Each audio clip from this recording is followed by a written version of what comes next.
On en vient maintenant à la politique et à l'économie avec d'abord le débat qui fait rage dans la campagne électorale sur le prix des carburants.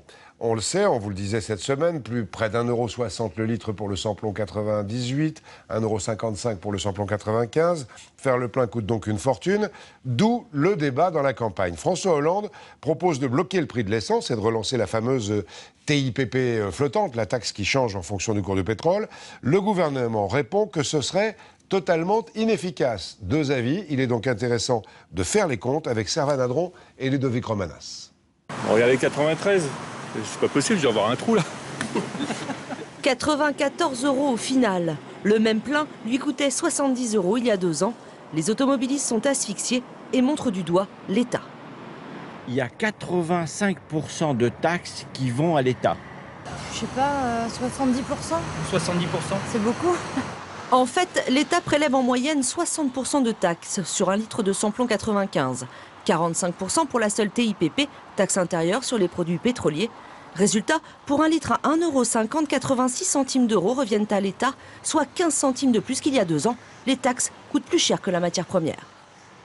Il est normal que l'État donne l'exemple déjà en baissant la taxe. Montrée du doigt, la TIPP a rapporté 25 milliards d'euros à l'État en 2011. En 2001, elle avait été rendue flottante. Autrement dit, l'État avait restitué aux consommateurs le surplus de recettes qu'il engrangeait au titre de la TVA.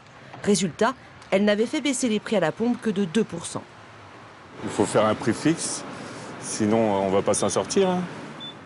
L'an dernier, les prix des carburants ont augmenté en moyenne de 15%. Dans leur sillage, le prix du fioul a lui augmenté de 23%. En 10 ans, il a plus que doublé. À propos de pétrole, une confirmation, le groupe suisse Petroplus annonce qu'il met en vente sa raffinerie de Petit-Couronne près de Rouen. Il faut aller vite pour essayer de maintenir l'activité industrielle à Petit-Couronne, affirme le ministre de l'Énergie Éric Besson. La raffinerie est à l'arrêt depuis quelques semaines. Elle emploie 550 salariés. Une situation évoquée aussi ce matin par le Premier ministre François Fillon, qui était en Moselle, à Sarrebourg. Un déplacement sur le thème de la compétitivité de l'industrie française. Il a notamment visité une entreprise de chaussures.